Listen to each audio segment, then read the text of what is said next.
ازيكم؟ ايه الاخبار؟ الحمد لله تمام. زي الفل. ايه الاخبار؟ الحمد لله تمام.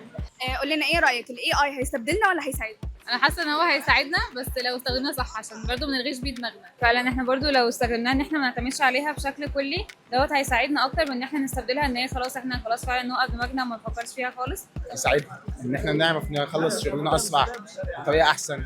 هو هيساعدنا جدا، مش هيستبدلنا. اصل هو الاي اي ده احنا اللي عاملينه، ما ينفعش نبدل هيومن. بس هو ممكن يعني مثلا في وظائف مثلا كانت موجوده، ممكن الاي اي ياخد مكانها. ده الفكره كلها. انا كادهم شايف الصراحه ان الاي اي مش هيستبدلنا، هو هيساعدنا، لان الاي اي عامه ما عندوش نفس المشاعر، ما عندوش نفس المينتاليتي، ما عندوش نفس القدره ان هو يوصل لعقل البني ادم. لا هو هيساعدنا أكتر. هو انا عامه ببقى بعمل حاجات معينه في شغلي، فببقى محتاج بروسس معينه طويله قوي. فكره الاي اي ان انا مثلا انا عارف البروسس دي بتتم ازاي، بس هتاخد مني انا وقت طويل، فممكن اديله البرومتس اللازمه ان انا مثلا عايز اعمل خطوه معينه وهو يسهل لي عليها. والله من وجهة نظري كانجينير انه لا، مش مستحيل يستبدلنا. يعني في الفيز اللي احنا فيها دي من مستوى التطور في الذكاء الاصطناعي، ستيل هو مش ذكي انف ان هو يستبدل الناس اللي هي فعلا عندها مهارات او خبرات في حاجه معينه. هو ممكن يستبدل الشغلانات المكتبيه اكتر، او الناس اللي هي ما عندهاش خبره، هي بتعمل حاجه روتينيه ما فيهاش كرياتيفيتي.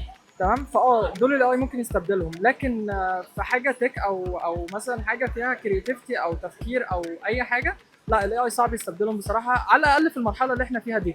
هو بيساعدك ازاي؟ لما بعوز ان انا بدرس لغه ترجمه، فبحتاج حاجات ان هو يشرحها لي ازاي يكون الجمله، ازاي ننظمها كده جراماتيكلي، فده بيساعدني فيها. لكن لو خليته يعمل لي كل الاساينمنتس ساعتها ده هيضرني انا. برضه في الكليه، حاجات الكليه مثلا لو بذاكر في حاجه يساعدني فيها كده. هو بيساعد اكتر، مش اكتر من كده. ممكن مثلا يوفر عليا مثلا وقت في السيرشنج، ممكن مثلا يساعدني انا كجرافيك ديزاينر او كفيديو اديتور. ممكن مثلا الحاجه اللي تاخد مني مثلا يوم ممكن يخلصها لي في ساعه. ممكن ينظم لي يومي، يديني تيبس اند تريكس. ممكن يبقى اي اي يعني مربوط بالموبايل بتاعي، فمثلا يظبط لي الكالندر، يظبط لي المنبه.